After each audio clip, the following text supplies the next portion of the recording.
Alors, je vais vous montrer comment je fais pour faire des bordures avec du nivellement. Voilà, la méthode. Alors, donc là, on a de la topo. Bon, on n'a pas les points topo, mais alors, on va les mettre. Tant qu'à faire. Hop, voilà. Je sais pas où ils sont, mais ils doivent, ils vont apparaître quelque part. Voilà. Alors, ils sont pas là, et ils sont là-bas. Voilà. Ok, voilà. Donc là, par exemple, on va se mettre là, c'est le tramway.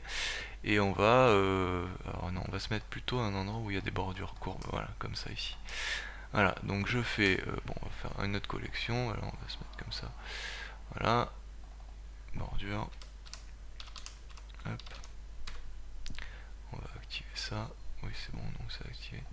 Voilà, donc je crée un, un objet euh, qui aurait dû être là. Voilà, c'est pas grave de toute manière, donc, parce que de toute manière, on va supprimer tout ce qu'il y a dedans. Voilà, là, on se met là. Et là, donc, voilà, là donc on appuie donc CTRL bouton droit et on va lui dire donc 16,95, donc je suis en centimètres, et ainsi de suite. Donc là on va se mettre 16, bon on aurait pu le faire, on aurait pu en mettre un là, hein. Voilà, 16,80 qui est ici, hein, 16,80, là 16,17, enfin 1700. Bon là on va directement traverser, 1700 pareil. Là, on est à 10. Voilà. Là, on va traverser. On va faire. Là, voilà, on estime que. Enfin, c'est plat. Plus ou moins, c'est plat, hein. D'une certaine manière. C'est pour faire de la modélisation. Voilà, là aussi, c'est plat, hein. Après, il faut connaître un peu le terrain, hein. Ça se peut que là, ça soit. Mais bon, généralement, de la voirie. Mince. Voilà. Généralement, de la voirie, c'est plus ou moins. Il y a une légère pente, mais ça reste plat, hein. Donc là on est à 17, voilà. Là pareil. Et là on boucle. Voilà. Donc on fait ça, on se met là, voilà. On va mettre 16. On voit qu'il y a quand même des différences de niveau, voilà. Donc là je fais ça, je ferme, je sélectionne tout, enfin je remplis. Je maille et je fais CTRL T pour avoir un truc. Voilà. Alors là par exemple, si je fais ça, voilà, il n'y a pas de problème. Et si je sélectionne les points, voilà, on voit bien que voilà, on a bien une plateforme qui suit plus ou moins les contours de la topo, enfin qui suit le nivellement de la topo. Voilà. Alors j'enregistre, on va se mettre document, test, ok. Voilà, et alors là on a notre plateforme, donc on va l'appeler plateforme, 0 plateforme, ok. Et là on va faire les bordures. Alors les bordures, donc on refait un objet, on fait une plane, on supprime tout ce qu'il y a dedans, et là on dessine. Alors il faut rester dans l'emprise de la plateforme, parce que ce qu'il y a en dehors. Alors là, bon, le problème c'est que, bon, on va essayer de faire un truc pour faire le rond. Voilà, on va voir. Bon, c'est à peu près, hein, après, il faut faire ça bien, mais bon, voilà. Voilà, là on est à peu près bien, on augmente, hop, voilà. Là on a la première bordure, donc CTRL D, on peut augmenter le nombre de points pour être bien, voilà.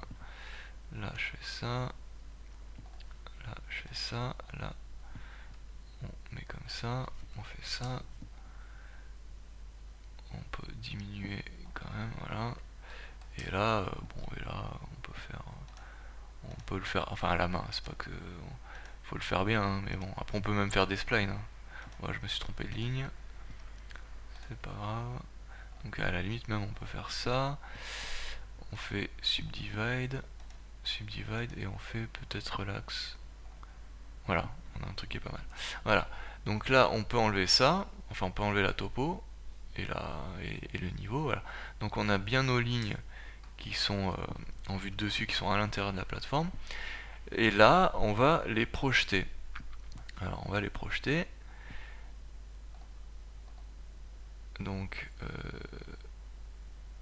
on prend le chine droit, alors il apparaît pas, je vais, voilà, le chine droit, d'ailleurs j'aurais pu, bon, voilà, je sélectionne la plateforme, bon, mes projects pour que ça soit droit, voilà, voilà, on applique, normalement ça n'a pas bougé, si on met, alors ça va être un peu long, parce que j'aurais dû enlever les niveaux, normalement ça doit se superposer, hein, voilà, niveau, delete, voilà, donc là ça se, voilà, on est bien resté où on était, quoi. Voilà, et là donc on va enlever la plateforme. Ah oui, alors on va faire maintenant, on va faire le profil de la bordure. Donc on refait un plane, on rentre dedans, on supprime, voilà. Et là, donc je fais ça, on crée un point, on le met en 0, 0. Bon, j'aurais pu collapse, mais EY, on monte de, non, on descend de 15, je vais expliquer pourquoi, et là on fait donc la profondeur de la bordure, on va faire, voilà. Donc en fait moi le principe c'est de projeter le nez de la bordure sur la plateforme. Alors après on peut même varier, hein. On peut même lui dire que par exemple si on a une bordure qui est plus haute, voilà, si on a une bordure qui est plus haute, mais qu'on veut lui définir ce point là comme un point, comme le point de projection sur la plateforme, bon, on peut le faire. Bon, là c'est une bordure normale, donc on le laisse comme ça. C'est par exemple pour les bordures les séparateurs de pistes cyclables, les bordures elles sont plus hautes. Donc on va garder le 15 cm, c'est le niveau, le moins 15 au niveau des, pas des seuils, mais c'est le niveau standard des bordures. Voilà, c'est une hauteur standard de bordure. Donc tout ce qui est au-dessus ou en dessous, enfin surtout au-dessus, euh, on va le faire au-dessus en laissant le point à cet endroit-là. Et si la bordure elle est plus basse, par contre, c'est ce point qu'on va monter, mais ça va pas bouger par contre. Je pourrais le faire d'ailleurs. Donc on va faire un. Voilà, donc ça c'est une bordure basse, donc on la monte de 10.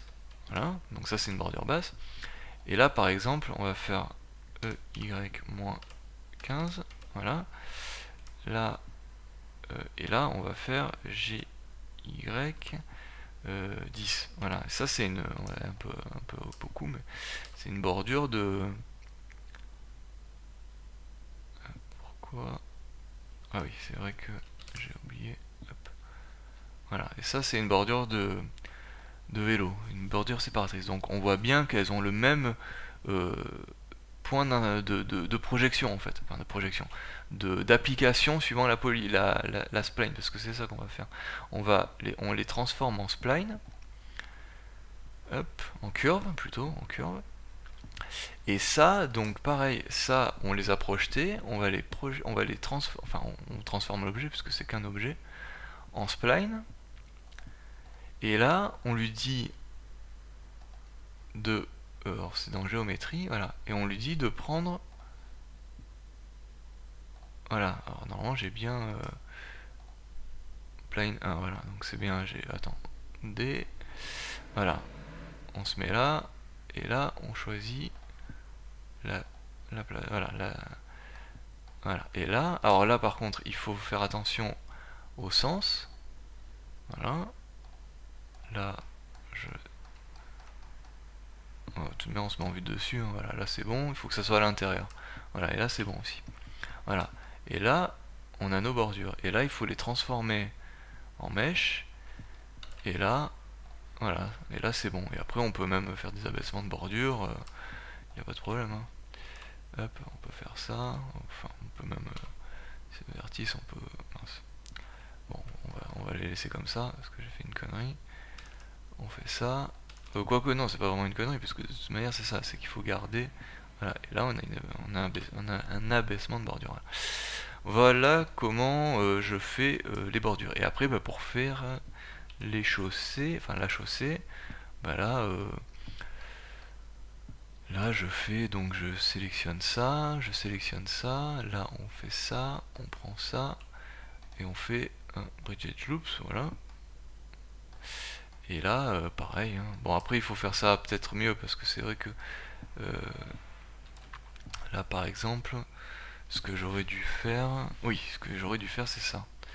C'est prendre un point, faire un point là, voilà, bon, on va faire celui-là, voilà, on fait ça, hop, là on prend ce point et ce point, hop, voilà, là, voilà, c'est ça, c'est mieux là, on fait ça, voilà, et là, alors on va en mettre un là aussi, hop, voilà, ça devrait être bon, et là, donc je fais ça, je fais CTRL, là je fais pareil, enfin il y avait SHIFT, CTRL, voilà, et là, hop, CTRL T, et voilà, et là on a quelque chose de propre là. Et après, ben, il faut le faire sur toute la zone, quoi. Voilà.